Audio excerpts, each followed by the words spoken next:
तो village academy के एक और शुमारे में आपका खैर मकदम है। तो दोस्तों, आज मैं क्विकली बात करना चाह रहा था बच्चों के हवाले से। मैंने पिछले कुछ टाइम से मेरा खासा ही एंगेजमेंट रही है कुछ स्कूल्स के साथ और कुछ बच्चों के साथ प्रोग्राम्स में।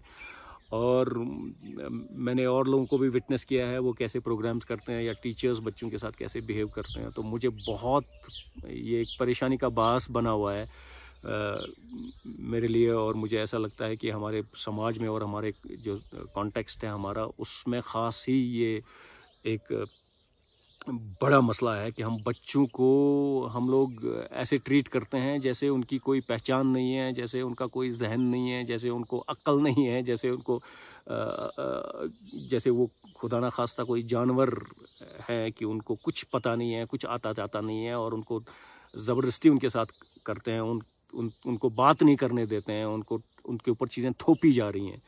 और ख़ास तौर से हम काफ़ी सारे लोग जो है स्कूल्स में, कुछ लोगों ने स्कूल्स खोले हुए हैं और मगर उनका जो माइंड सेट है, खुद एजुकेशन से उनका कोई दूर की उनकी कोई अंडरस्टैंडिंग नहीं है। और फिर वो जो टीचर्स लाते हैं वो भी वो सॉर्ट ऑफ मिनिमम वेज पे लाते हैं। और वो टीचर्स को भी कोई पढ़ाने का कोई शौक़ नहीं होता है। बहुत कम लोग उसमें ऐसे हैं जिनको पढ़ाने का शौक़ है, जिनको बच्चों के साथ रहने का शौक़ है।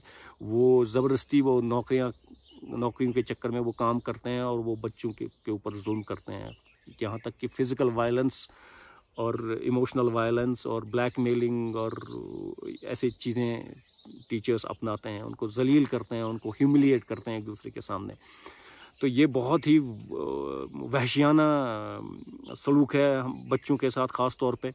क्योंकि इससे एक तो ये कि हम अगर बच्चों के साथ वायलेंस करते हैं तो वायलेंस फिर वो जो बड़े होते हैं तो वो उनसे निकल कर आती है। हम देख रहे हैं हमारे माशरे में हालात कितने ख़राब हो रहे हैं, कैसे कैसे वायलेंट इंसिडेंट्स नज़र आ रहे हैं और कैसे वहशियाना हरकतें लोग कर रहे हैं। तो वो इसीलिए हो रही हैं क्योंकि हमने ऐसा माशरा बनाया है।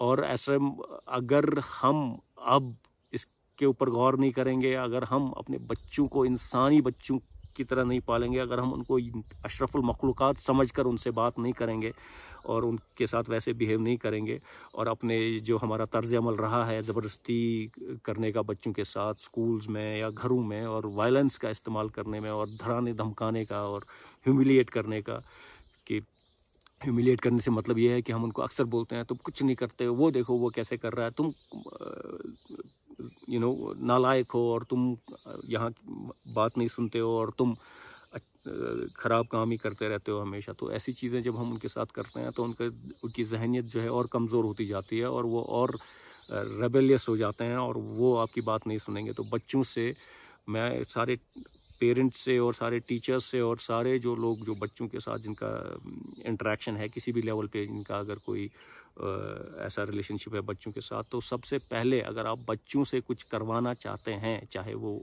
आप टीचर हैं तो अगर आप होमवर्क करवाना चाहते हैं, आप घर में हैं, आप पेरेंट्स हैं तो आप बच्चों को अच्छी आदतें डालना चाहते हैं, तो सबसे पहले आप जो भी उनके साथ एक रैपो बिल्ड करें। ये रैपो बिल्ड करने का मतलब है कि जैसे हम किसी से सलाम करते हैं ना, सलाम करते हैं उसके बाद उसका हाल पूछते हैं, है ना, कि कैसे हो, घर में कैसे हैं, सेहत ठीक है, बच्चे ठीक हैं, वो तो ये एक रैपो बिल्डिंग का एक वो है सिलसिला है। काफ़ी लोग इसको भूल गए हैं कि ये हम क्यों करते हैं, वो फॉर्मेलिटी में करते हैं, मगर इसका जो असली मकसद है वो रैपो बिल्डिंग का है। कि अगर आपको किसी से कोई काम भी है, आप किसी के पास कोई काम करवाने आए हैं, तो आप सीधा उसको ये ना बोले ये काम कर दे, पहले उसका हाल चाल पूछें, पहले उसके साथ वो रैपो बिल्ड करें एक, कि उसके जहन में कुछ और चीज़ तो नहीं चल रही है। क्योंकि जब आप अगर उसके जहन में कुछ और चीज़ चल रही है और किसी और मसले से जूझ रहा है और आपने अपना काम बताना शुरू कर दिया, वो ना तो सुनेगा, और अगर सुनेगा भी तो आधा ही सुनेगा और वो काम आपका ढंग से होगा नहीं। तो इसलिए वो रैपो बिल्डिंग का एक प्रोसेस होता है। तो इसीलिए तरह एक ये बहुत बेसिक सी चीज़ है अभी साइंस में, जो जहन से रिलेटेड साइंस के फील्ड्स हैं या इंसानी बिहेवियर से रिलेटेड साइंस के फील्ड्स हैं, वो भी अब रियलाइज़ कर रहे हैं। हमारे कल्चर में तो ये अंडरस्टैंडिंग पहले से ही थी ऑफ कोर्स, मगर हमने उसको नज़रअंदाज करके रखा हुआ है। तो ये साइंस भी अब वहाँ पहुँच रहा है जहाँ हमारा कल्चर पहले से पहुँचा हुआ है। तो रैपो बिल्डिंग का, कि आप बच्चों के साथ पहले उनके जहन जहनीत के साथ कनेक्ट करें, उनके जहन के साथ कनेक्ट करें, उनकी जो इमोशनल सिचुएशन है, जिस हाल में वो है, जो उनके जहन में मसले चल रहे हैं, उनके बारे में थोड़ा जानें, उसके बारे में थोड़ा जानें। आप इंटरेस्ट दिखाएं बच्चों में, आप उनके साथ खेलें थोड़ा बहुत, आप उनको खिलाएं थोड़ा बहुत, ताकि वो आपके साथ कंफर्टेबल हो जाएं, वो खुल जाएं, आपके साथ बातचीत करने में कंफर्टेबल हो जाएं, आपके साथ शेयर करने में कंफर्टेबल हो जाएं। तो जब वो आप करेंगे, जब आप उनकी परवाह करेंगे, जब आप उनके इमोशंस की परवाह करेंगे, उनकी बातें सुनेंगे, उनके सवालों के जवाब देंगे या उनसे सवाल जवाब गुफ्तगू करेंगे एक ऐसे शख्स की तरह जैसे वो एक अडल्ट शख्स हैं, जैसे वो एक पूरे शख्स हैं। ऐसे नहीं कि रिजेक्ट करके तुम तो बच्चे हो, तुम्हें नहीं पता है, वैसे नहीं, ऐसे कि वो पूरे एक फुल फ्लेज्ड पर्सन है, because that is what they are also अशरफुल मखलूक़ात। अब उनको इस दुनिया का तजुर्बा थोड़ा कम है, मगर बाकी जहन उनका जो बच्चे ज़्यादा ओपन होते हैं और एडवेंचरस होते हैं और उनका जहन ज़्यादा खुला होता है। इन एक्सपीरियंस का मतलब ये भी है कि वो कुछ भी वो ओपन है आइडियाज़ के लिए, और वो ओपन है सोचने के लिए, समझने के लिए, और सवाल वो इसीलिए करते हैं। तो जब आप वो करेंगे, जब आप उनके साथ खेलेंगे कूदेंगे और बातचीत उनके साथ करेंगे, ऐसे नॉर्मल बातचीत जैसे आप दोस्तों के साथ करते हैं, तो वो एक आपका वो रेपो उनके साथ बन जाएगा। उसके बाद आप उनको मशवरा देंगे तो वो बहुत ओपन होंगे उसके बारे में, वो उसको एक्सेप्ट करना बहुत आसान होगा उनके लिए। बरक्स इसके कि अगर आप उनको डांट डपटते हैं और उनको ह्यूमिलिएट करते हैं या उनके साथ मारपीट करते हैं, तब तो वो आपकी बात रिजेक्ट ही करेंगे, क्योंकि वो हमारा नेचर ऐसा है, इंसान का डिज़ाइन ही ऐसा है कि जब उसके साथ ज़बरदस्ती होती है तो वो रिजेक्ट करता है चीज़ें, वो उसको एक्सेप्ट नहीं करेगा अंदर से। वो आपके सामने हो सकता है डर के मारे थोड़ा बहुत कर भी ले, मगर उसके बाद वो उसको रिजेक्ट करेगा। तो इसलिए पहले रैपो बिल्ड करें उनके साथ, ऐसा रिलेशनशिप बिल्ड करें कि आपका एक दोस्ताना रिलेशनशिप है। फिर आप जो उनको सजेशन देंगे, उनसे कोई काम के साथ करना चाहते हैं, उनसे करवाना चाहते हैं, वो बहुत ओपन होंगे, वो आपके साथ कोऑपरेट करेंगे। तो मेहरबानी करके मैं ये सारे जो स्कूली इदारे चलाते हैं या उसमें टीचर का रोल, उस्ताद का रोल प्ले करते हैं, या पेरेंट्स का रोल प्ले करते हैं, या चाइल्ड केयर में किसी न किसी तरह एंगेज हैं, तो उनसे ख़ास तौर से गुजारिश करता हूं कि मेहरबानी करके हमको अगर अपने फ्यूचर को बेहतर बनाना है, अपने माशरे को बेहतर बनाना है, तो हमको अपने बच्चों को के साथ इज्जत से पेश आना है, उनको अशरफुल मखलूक़ात की तरह ट्रीट करना है। हम जैसा माशरा चाहते हैं, उसमें जैसे लोग हम चाहते हैं, उनको वैसे ही ट्रीट करना है हमको। हम अच्छे लोग चाहते हैं, सुलझे हुए लोग चाहते हैं, हम ज़िम्मेदार लोग चाहते हैं, तो हमको उनको वैसे ही ट्रीट करना होगा। अगर हम उनके साथ मारपीट, डांट डपट और ये ज़ोर ज़बरदस्ती हमेशा करते रहेंगे, तो फिर हम वैसा ही मुआशरा पाएंगे जिसमें ज़ोर ज़बरदस्ती, डांट डपट, लड़ाई झगड़ा और वायलेंस होगा। तो मेहरबानी करके डांट डपट का जो इस्तेमाल है बहुत रेयर ओकेजन में करें, जब सिर से ऊपर बात जा रही हो, जब आपके काबू से बाहर चीज़ें जा रही हो। अदरवाइज़ डांट डपट के बजाय एक दोस्ताना रवैये का इस्तेमाल करें। और जो हमको डरने की ज़रूरत नहीं, काफ़ी सारे लोग डरे हुए हैं कि यार अगर ये पढ़ेगा नहीं तो इसको नौकरी नहीं मिलेगी। ऐसा कुछ नहीं है। रिज़्क़ की गारंटी हमको कुदरत ने दे रखी है। हमारे आसपास अगर कुदरती माहौल में नज़र डालेंगे, इस पर कोई कमी नहीं आई है। कमी है तो हमारे जहनीत में है। हम खौफ ज़दा हैं, हम डरे हुए हैं, हम अपना रोज़गार नहीं कमा पा रहे हैं, तो इसलिए हम सोचते हैं कि बच्चे भी नहीं कमा पाएंगे।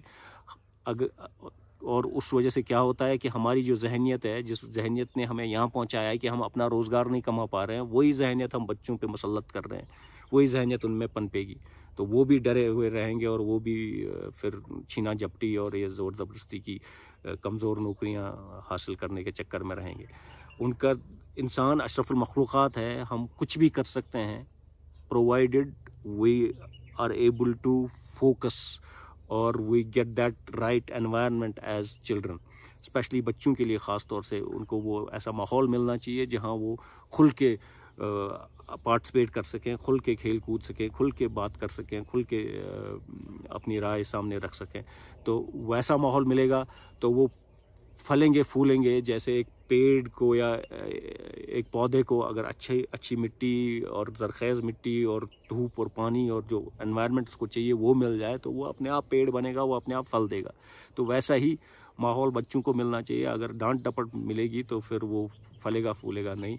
ये आप समझें इस बेसिक्स से कुदरत के तरीके को, कुदरत के सिस्टम को, और सारे जो अपनी जहनियत हम में आई है उसका जायज़ा लें कि हम अगर डांट डपट, हमको अगर गुस्सा आ रहा है तो ये हमारी कमज़ोरी है, हमारे अंदर कुछ कमी है, तो उसको समझने की कोशिश करें और अपने आप को बदलने की कोशिश करें और अपनी जहनियत का जायज़ा लें और उसको बदलने की कोशिश करें। अगर आप किसी ख़ास मसले से जूझ रहे हैं तो रब्ता करें। हमारे विलेज एकेडमी में काफ़ी सारे प्रोग्राम्स हम करते रहते हैं, तो आपका भी फ़ायदा हो सकता है उनमें से। और ख़ास तौर से ये इसके हवाले से कि जहनियत एक ऐसी कैसे डेवलप की जा सकती है अपने अंदर और फिर दूसरों के अंदर, जो एक कामयाबी की जहनियत हो, जो एक खुददारी की जहनियत हो, जो एक बेहतरी की जहनियत हो, और ऐसे काम, ऐसे करियर्स कैसे एस्टेब्लिश की जा सकते हैं जो हमारे लिए फ़ायदेमंद हो और हमारे माशरे के लिए फ़ायदेमंद हो। उसके बारे में भी हम लोग काफ़ी सारे प्रोग्राम्स करते रहते हैं।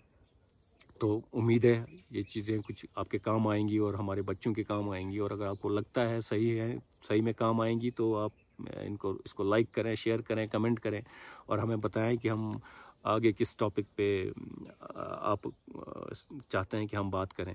तो अगले शुमारे तक के लिए टेक केयर।